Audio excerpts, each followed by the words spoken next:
Om Sahana Vavatu Sahanau Bhunaktu Sahaviryam Karavavahai Tejasvinavadhitamastu Ma Vidvishavahai.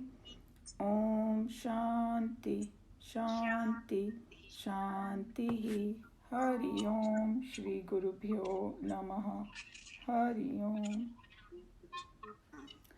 So before I begin, everybody knows the mute button and the stop video button, right? So the way we discussed that, we will keep on mute unless we have to speak, because that way the background noise of people's home won't come. And in case you have to get up and go, then just do stop video. When you come back, put the video on. So let's start the class. Make sure.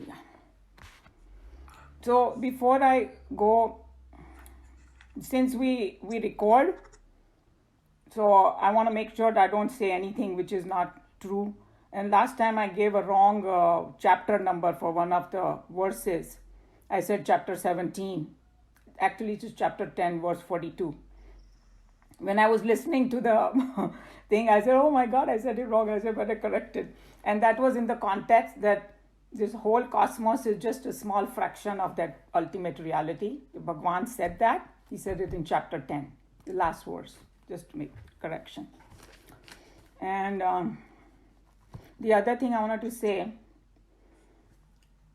that you've heard of the sentence Tat Tvam Asi from right?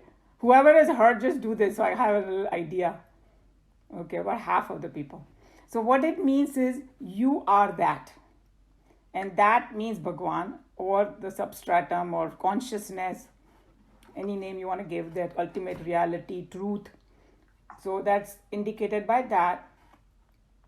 Tat means that. Tvam means you. Asi means you are. So you are that. And in Bhagavad Gita, it seems there are 18 chapters, right? So the first 6 chapters indicate you, meaning us. What is our nature, who we are, kind of thing. And then the next 6 chapters, that means 7 to 12, is that. So it will explain what Bhagwan is, in detail. And the last 6 chapters, I think somebody's thing is not, Kamlaji's has to mute. Okay, I did that. And also Ashaji, okay. And the last 6 chapters are the relationship between, us and Bhagwan. So that's how they divided Tat Tvam Asi. That's called one of the Mahavakyas of the Upanishads. So just keep that in mind. And the other thing, before I go into the verse, I wanted to tell that Bhagwan is talking about Karma Yoga, and there'll be a lot of revolutionary ideas in there. So don't jump to any conclusion very quickly. And some of the things are going to be, even Swamiji has used some very strong languages and all that. And he's not against meditation. So please don't misunderstand what he's saying. What the Shastras do is, they are called the mirror, meaning we can see ourselves where we are. It tells you the ultimate truth. It's like same thing, like analogy I gave. You go to the doctor and doctor diagnoses you. That time I cannot say, hey, I know better, I can diagnose myself. No, I'm going to the doctor because the doctor is going to diagnose me what my problems are. And then I can take the medicine accordingly, or, whatever changes I need to do in my diet or my exercise, or then I will go towards health. So keeping that analogy in mind, what Krishna Bhagwan is doing over here is he's giving you the science behind this whole thing about karma yoga, meditation and all that. So we have to see where we stand and then go from there. Because as I said, that he's tweaking everything, and then he's going to talk in detail about what meditation is in chapter 6. And then he says in chapter 6 that, think about the self when you are in meditation. So now self means that Bhagwan. And our teacher used to say, if I tell you, meditate on halabulu, will you know what to meditate upon? And we say, no, we don't know what halabulu is. So he's saying, she gave that analogy because if we don't know who Bhagwan is, how can we meditate upon him? We might have wrong ideas. And, so after chapter 6, the next 6 chapter tells in detail what this Brahman is.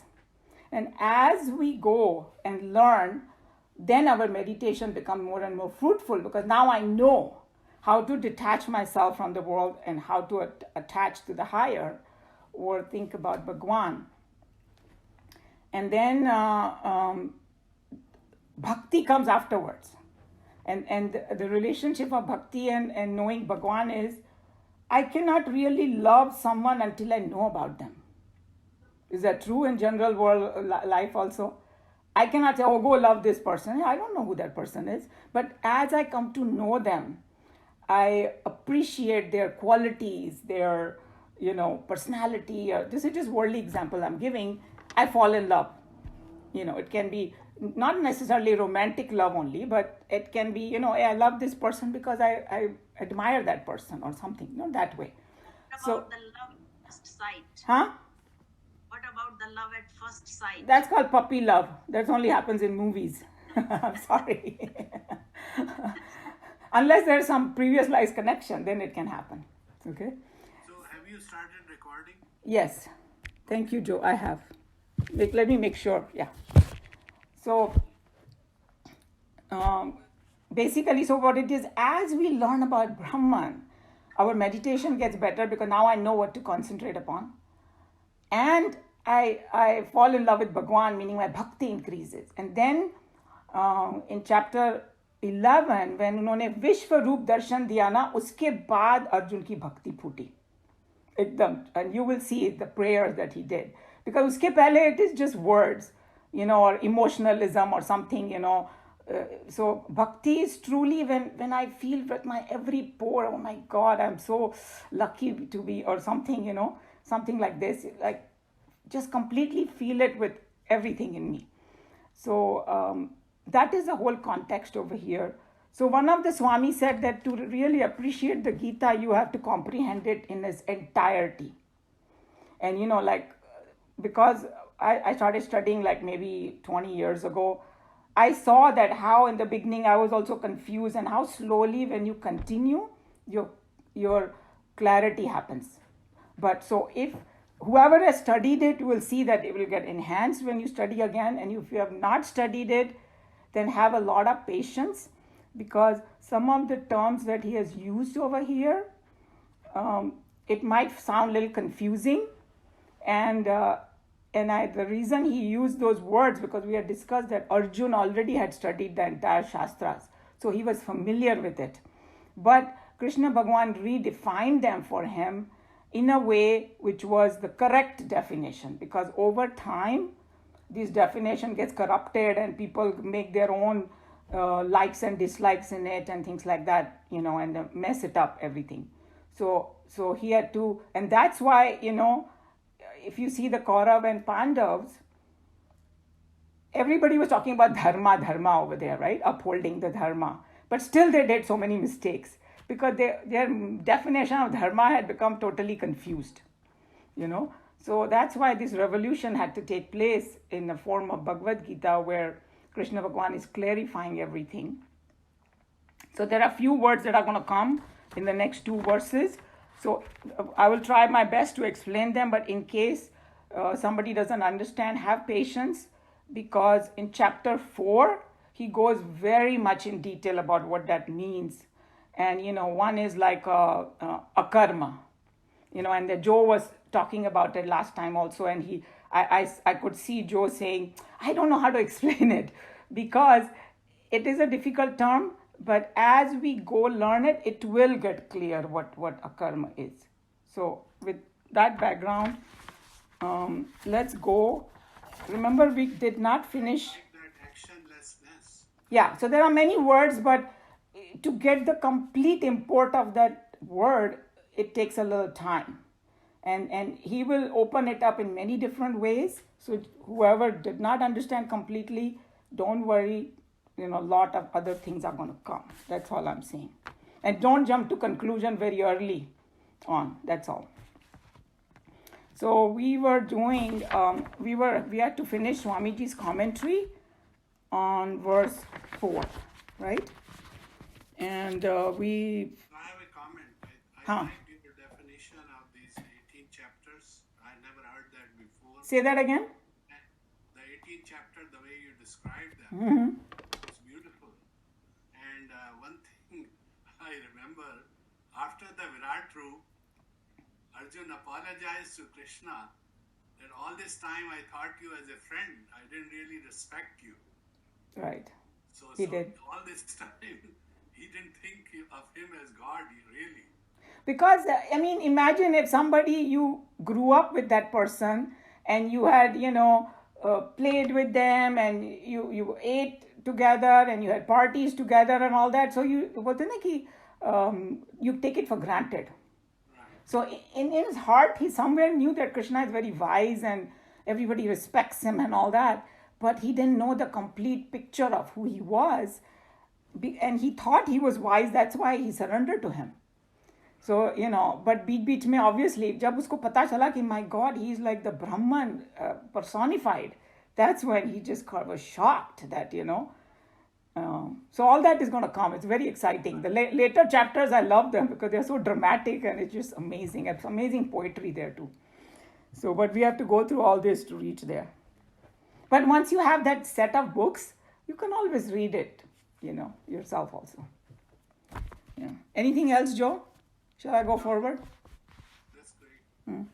Okay, so we have to read from when we study the literature, wo wala paragraph. Okay. I know some of you got the book now. Anybody new who has not read before would like to read? Oh, Kamlaji, fantastic. Okay. Can you tell me the page number? Yes. So Kamlaji, since I have an old book, tell everybody the page number. No, we cannot hear you. Kamlaji, unmute. She's muted. Page number 10, last paragraph.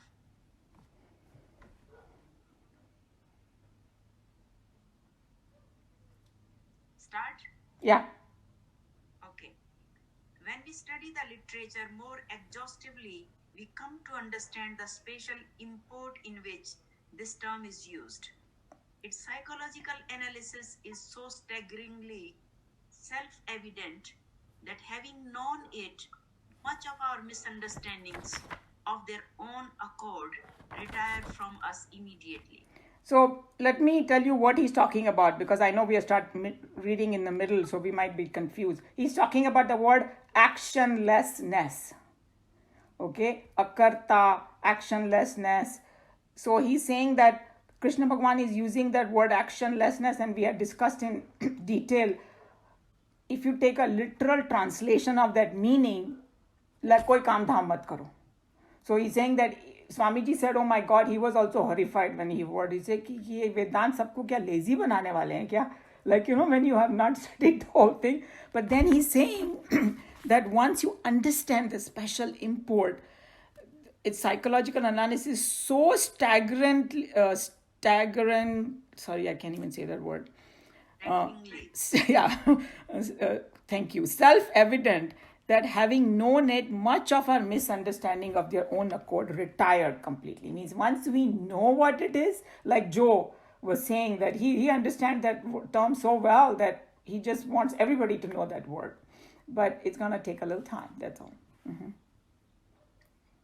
Spiritually, as the self, every one of us is all full and perfect.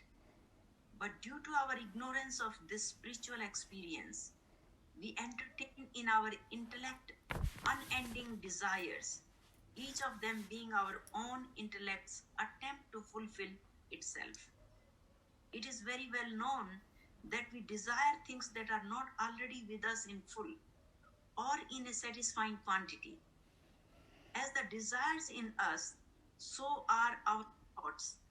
Thoughts are the disturbances created in our mental zone by our desires. At every moment, the texture and quality of our thoughts are directly conditioned and controlled by our desires. Thoughts in an individual, expressed in the outer world of objects, become his actions. Actions are nothing other than the actor's thought projected, expressed in the world.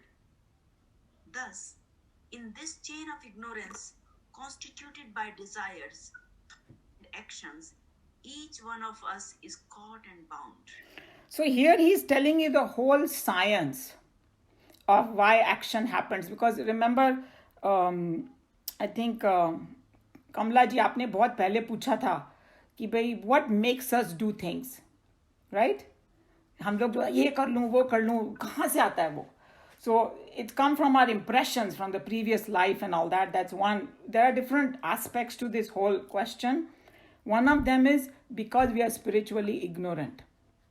So because I'm spiritually ignorant, that's why I feel like if I do something, I will get happier. उसी के लिए हम सारा काम धाम करते हैं ना इतना, right? कि मेरे को ये नहीं है मेरे पास, मिल जाए तो, just imagine yourself like 30-40 years ago, when we were young and all that. Oh my God, ये मिल जाए, ये कॉलेज में एडमिशन मिल जाए, इससे शादी हो जाए, ये हो जाए, वो हो जाए, कुछ this kind of child I want, or I want my child to go here. God knows how, million desires. So because we think that will make us happy, because we don't know the science of happiness. So he's saying that everything starts with that misunderstanding in our psyche that I'm going to get happier by doing some action. This is like talking about not the karma yoga right now, just a regular action we are talking about. So once you get in the karma yoga mode, you shift your attention from selfish desires. That's the whole technique of purging the desires. So it starts with a thought, and that thought turns into a desire, and the desire prompts me to act, and then the action happens. So somebody whose spiritual ignorance is gone, that person knows that I'm already that happiness. I don't need anything else. So then people say, no, why do they work? They work for Lok Sangraha. Remember that word, Lok Sangraha. It comes in Bhagavad Gita. They do it for the benefit of the whole cosmos. They are working. And it's the same thing like my own body. My own body is one unit. So it's like when somebody works, if the liver is working, it's not working for itself. It's working for his whole body. See what I'm saying? Heart is working, pumping the blood for the whole body. If some hurt I get, the entire body comes together to take care of it, our defense system or whatever, So this individual who has become like a self-realized, he's working because not to gain something for himself or for his personal desire. He's working for the benefit of the entire cosmos. That's why their actions are not selfish. Somebody might look at it that way, that's their problem. But he is coming from some other. So basically, the ignorance is the one that causes us to have desire. Desire causes us to have action. So thought, desire, action. This is the sequence. Everybody understood, right? Yeah. Okay. आगे पढ़िए कमला जी. If we observe them a little more closely, we find that these are not so many different factors, but are in fact different expressions of one and the same spiritual ignorance. This ignorance, avidya, when it functions in the intellect, expresses itself as desires. When the desires, which are nothing other than the ignorance function in the mental zone, they express themselves as thoughts. These thoughts, when they express in the outer world, become actions. Naturally, therefore, if the Supreme can be defined as the experience beyond ignorance, it must necessarily be true that the self is the state of desirelessness or the condition of Thoughtlessness. thoughtlessness, or the life of actionlessness. So there are three words he used: desirelessness, thoughtlessness, and actionlessness. So basically, because that person has transcended the mind, body, intellect. And then Joe always talks about he works from that universal क्या बोलना चाहिए, how do I use the word, जो universe से आता है, वो उसको जो काम करना होता है ना, वो यूनिवर्स से आता है. Universal mind. Universal mind, thank you. So he's working from the universal mind and not his own mind. That's why he at his own mind level is desirelessness, thoughtlessness, and actionlessness. So maybe I hope that this makes it clear why they are using these words, because this is right now too early in Bhagavad Gita, but he's going to open it up more. And the other way to look at it, we have discussed it, that become a witness. Right? We have discussed this so many times, that become the witness. So when you become a witness, that's when you are in this desirelessness, thoughtlessness, and actionlessness, because prakriti to kaam karti jayegi. और अभी वो he's going to open it up in next two verses, that जब तक हम जिंदा हैं काम कभी खत्म ही नहीं हो सकता. And I don't want to sound like feminist or anything, but औरतों को पूछो, बोलो कि रिटायर होते हैं हम लोग कभी? It's like, huh? We are like Mother Earth who never retires. Yes. Well, the nature, Shireen, everybody in nature doesn't retire. The sun is going to keep burning until it's gone, right? So we are the ones, so we are the same way. And I'm just joking, but men also have their own things that they do. Nobody can just sit doing nothing. And then Krishna Bhagavan is saying, if somebody thinks I'm doing nothing, they are the biggest fool on this earth, because all the bodily functions are happening. The blood is flowing, the heart is pumping and all that. And or he's going to also say, thought ko band karke dekho. Oh, but you cannot stop the thought, you can transcend the thought. That's the whole thing. So if somebody says, stop thinking, impossible. It's like your ego is telling the mind to stop. In fact, kisi ko bolo, don't think about apple. What's going to happen in your mind? Now you know. So we are fools if we think that we can, because as long as we are alive, body, mind, intellect, everything is going to keep functioning according. Even in the sleep, mind is working and we are seeing dreams. Only in deep sleep they are temporarily quiet. Moment we wake up, whole thing starts. So just keep all those ideas into mind, then it will gel in your head what they're talking about, Okay. At the time Gita, this all accepted philosophical tradition was so very well known among the general public that when the Gita was declared to a typical representative of an average man of intelligence, Krishna did not have to pause and define this very familiar term that indicated truly the goal of life. Next. Oh, you because in mine it's the same paragraph. So okay, let me just explain this. So I told you already that basically he using these words because everybody knew those words. He's just going to redefine them a little more. But होता नहीं कि एक मेरे को शब्द मालूम है, मेरे को कुछ मालूम है उसका, और maybe हो सकता है मैंने अपने mind में wrong ideas बना ली हो, पर word मेरे को familiar है. That's why Krishna Bhagavan used this word, Naishkarmya. Remember? Yeah. By mere renunciation of action, sannyas, no one affirms perfection. Running away from life is not the way to reach the highest goal of youth. Your voice is kind of cutting. Sorry, आपका voice cut हो रहा है. मेरा? अच्छा. हाँ. आपका internet is, you're close to internet, I hope. Yeah, internet is unstable. Yeah, unstable है आपका internet. Okay. You can't do anything about it. Okay, let's try one more time, then maybe somebody else can read, huh? Yeah, okay. By mere renunciation of action, sannyas, no one attains perfection. Running away from life is not the way to reach the highest goal of youth. Arjuna's intention, you may remember, was to run away from the war and therefore this misguided Hindu needed to be re-educated in the right understanding of the immortal culture of the Vedas.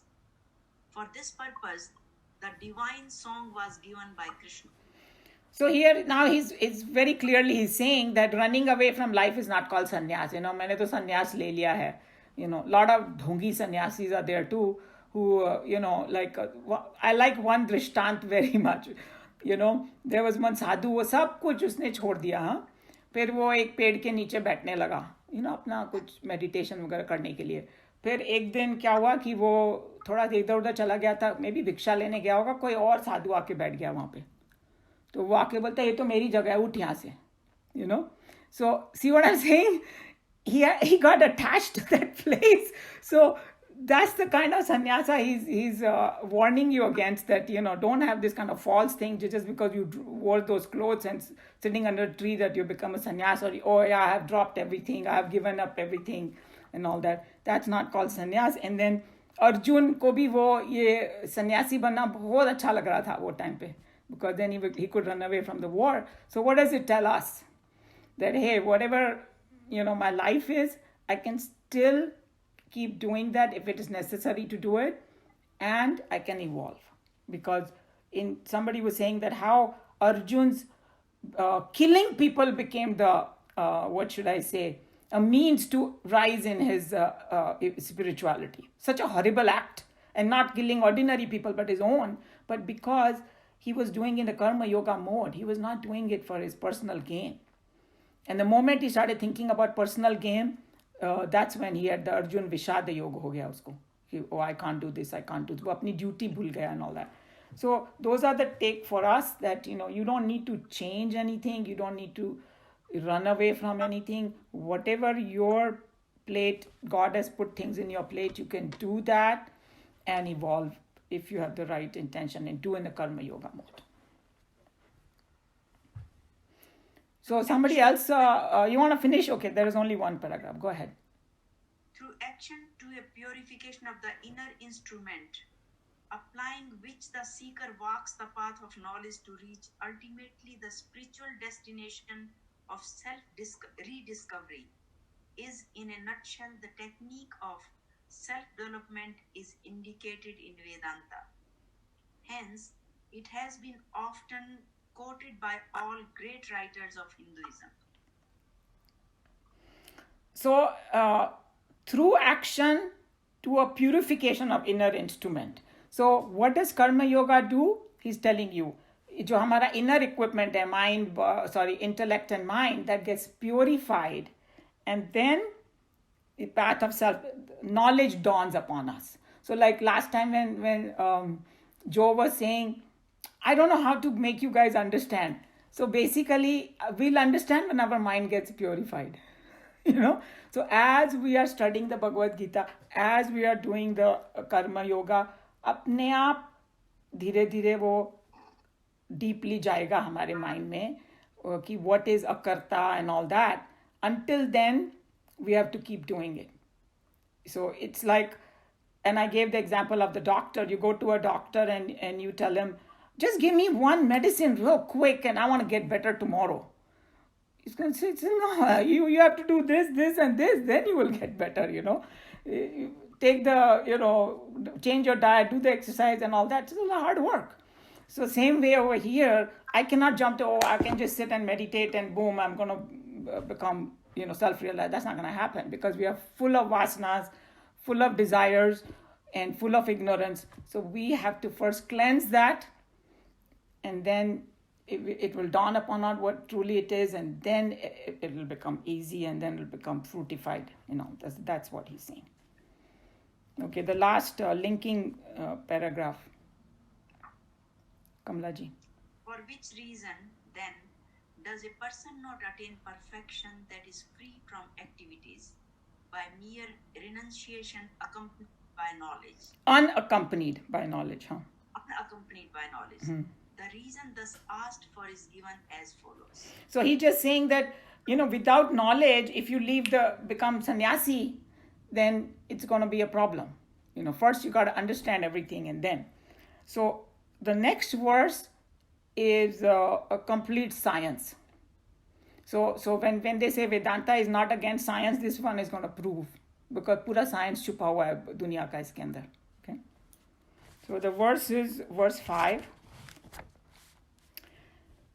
न हि कश्चित् क्षणमपि चातु तिष्ठत्य कर्म कृत कार्यते ह्यवश कर्म सर्वप्रकृतिजैर्गुणैः.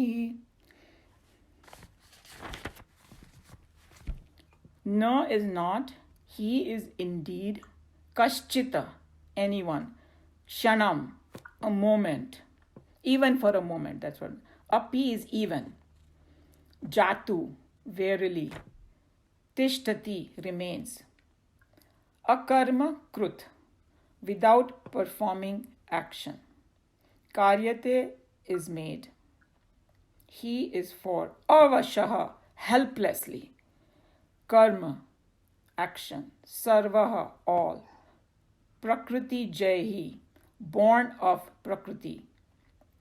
The word ja is always used as birth. So prakriti jai means born of prakriti. Gunehi, by the qualities. And here when he says guna, it means the three gunas, sattva, rajas and tamas. So anytime the word guna is used, that's what it means. I will explain a little bit what it means over here, but there's a whole chapter on gunas in Bhagavad Gita. It goes so much in detail. Gunas are like, prakriti is made of the three gunas. So as long as there is a physicality in this cosmos, there has to be the three gunas. It cannot be, it's like the ingredient it's made up of. So that's something we cannot escape. As long as we are alive or this world is around, the three gunas are going to be there. And the gunas has a vast implication. So that's why the whole chapter is devoted to three gunas. And it permeates everything. Our body, other, animals, all the material things, all the food and everything is part of that. And it expresses different things. But for our sake, I will tell you that what it means over here. And the other word over here is akarma. I already told you that we have to, a little bit we'll explain, and I have already explained, but it's going to open up a lot more in chapter 4. So those are some of the words. But let's see the English translation. So who is a new person who got the book, want to read? Yeah, great. Smriti ji. I did. So just read the verse 5, the English translation right now. All right. Verily, none can ever remain, even for a moment, without performing action. For everyone is made to act helplessly, indeed, by the qualities born of Prakriti, nature. Okay, so here he's saying, none can ever remain, even for a moment, without performing action. Because sometimes हम लोग को लगता है कि हम लोग ऐसे आलती पालती मार के बैठ गए, हाथ जोड़ लिए, पाँव फोल्ड कर लिया, I'm not doing any action. He's saying you're fooling yourself, because action is such that to be alive means action, So now, what did he mean by that? And I already gave some indication that even if I don't do anything, bodily functions are happening. I'm breathing. That also comes under action. My heart is pumping. All the panch pranas are working inside. That comes under action. And then even if I sit down and I made my body still, but my mind keeps racing, that also comes under action. Thoughts, because the subtle action. So here the definition of action is very vast over here. So if you think from that perspective, then you will know that even for a moment we cannot live without action. So, and everybody is made to act helplessly, because हम लोग के जो संस्कार है ना हमारे अंदर from a previous life, it's going to make you do things. And that's why he told even Arjun that you think that you want to become a sannyasi and go and meditate, तू वहाँ जाके भी युद्ध शुरू कर देगा. उधर जहाँ भी बैठेगा. Because his tendency was that. He was like, firstly he was full of desire and things like that, so he had to do the karma yoga. But क्षत्रिय होना, जो उसकी जो क्वालिटीज होती है ना नेचर की, वो तेरे में है. So what Krishna Bhagwan recommends is take your quality, whatever it may be, divinize it. Use it for lok sangraha. You see the technique here now? That you are born with certain tendency. Instead of doing it for self aggrandization or selfish motives, use it for lok sangraha. That's how you purge the vasana and you don't create new ones. So that's another very big tip of when he's telling it. So, and one of the Swamis gave example of not action in our body. He said that in a city you can stop the traffic for a while, okay, but in your body you cannot stop the blood flow. See what I'm saying? That I thought that was a very good example. And then he's saying that another example he gave us was very beautiful. He's saying we think that we can stop the action. Prakriti is constantly moving. That is one of the nature of Prakriti. Prakriti cannot sit still. It's constantly. And he said, look at an atom. Can you tell the atom that, hey, stop working? Meaning, उसके अंदर जो proton, neutron जो भी चल रहा है अंदर, उसको तुम बोल सकते हो रुक जाओ? No, that's action. And then he said, you can't even change the gati of them. That's how helpless you are. That whatever their rhythm is, coming from that higher intelligence, it will maintain that. So if you think you can stop action, you're the biggest fool on this earth. But what does it mean? It means you can transcend it. That's all he's saying. And the example transcendation he gave was, I gave before also, okay, in the ocean, can we stop the waves of the ocean? अगर पूरे दुनिया का भी कोई machine लेके आ गया ना, वो पूरे संसार के पानी का लहर को नहीं रोक सकता. Everybody agrees? So it's like I cannot stop the waves, but I can become a witness of them. I can just sit at the shore on the lighthouse, which is on ground, and I can say, okay, I'm watching these waves move. I'm not in it. I'm watching it. That's what he's telling you. When you transcend the action, you watch yourself do what you're doing. That's what it means. Okay. And now I want to go a little bit on that Prakriti ka jo rajo tamo sattva gun hai na. So basically what it is that the tamogun is called inertia in science. And rajogun is called activity. And the sattva gun is called intelligence. Okay. So now let's look at the science. Everything in this universe has all three. Say एक stone ले लिया हमने, तो उसका जो stone is inertia, obviously, because matter is translated as inertia, right? And then action is happening, like those atoms are going around in it, so the action is there. And then there is a pattern in that action. It is not haphazard. It may look like haphazard, but it's not. In the whole universe also, our whole solar system has a pattern, right? There's an intelligence behind it. So that is Satogun. Okay? And then say, for example, a creature le lo, ant ko le lo. Okay?